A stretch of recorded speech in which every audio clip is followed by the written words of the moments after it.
Welcome to Quick Tip 63, Spam Annoyance. I understand and share the anger towards the barrage of spam calls, but we cannot let it control our lead conversion. Don't let spam annoyance become sales avoidance.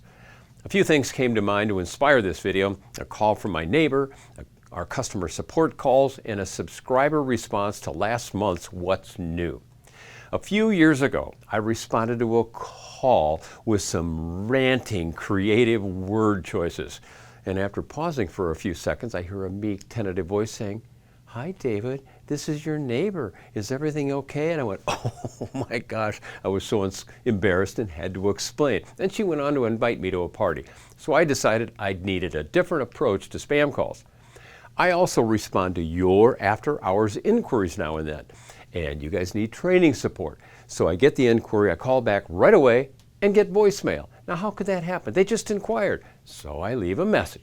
And then when the person calls back, I ask, "Did you think this was a spam call?" The person says, "Yeah, I did." I said, "Well, you know what? This delays and in some cases eliminates the immediate solution I could have provided." And then a few days ago, subscriber Ben Baca wrote, "I am so grateful I was able to watch this video and hear your message on spam calls. I am guilty of ignoring spam calls and telemarketer calls when they appear on my caller ID. After watching this video, I started picking up all calls, and one of the spam calls that appeared on my caller ID was an actual buyer lead off my sign. Thank you, David."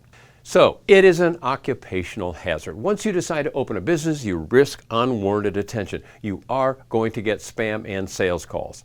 Now, within the force to spam calls, there just might be a service you could use, but more importantly, there may be someone wanting your service. So don't let the cure be worse than the disease. I've called some people and they have this robo interference. "We want to verify, so you have to do this, call this, press this." Going, come on, nobody's going to do that. But you need to avoid the dreaded mailbox full. That's sheer incompetence. I ask people about that and they go, "Well, I get a lot of spam calls." Well, by not responding, you end up with mailbox full. Check out KFT 17, Answer the Phone, and KFT 118, Annoying Greetings to You. The other thing you don't want to do is just ignore the calls. And I also don't like screening when they say, "Well, will she know who's calling?" I don't like that idea. I've got a better solution for you. So what do? Don't let spam indignation pollute lead generation. Pick up, hang up, and move on. I suppose you could put them on hold and then never pick up. But I don't like screening. Will they know who's calling? Will they know what it's about? Instead, perhaps have the person take a message. He or she's on the phone. May I have them call you back? And if it's a bad call, you don't return it. If it's a good call, you do.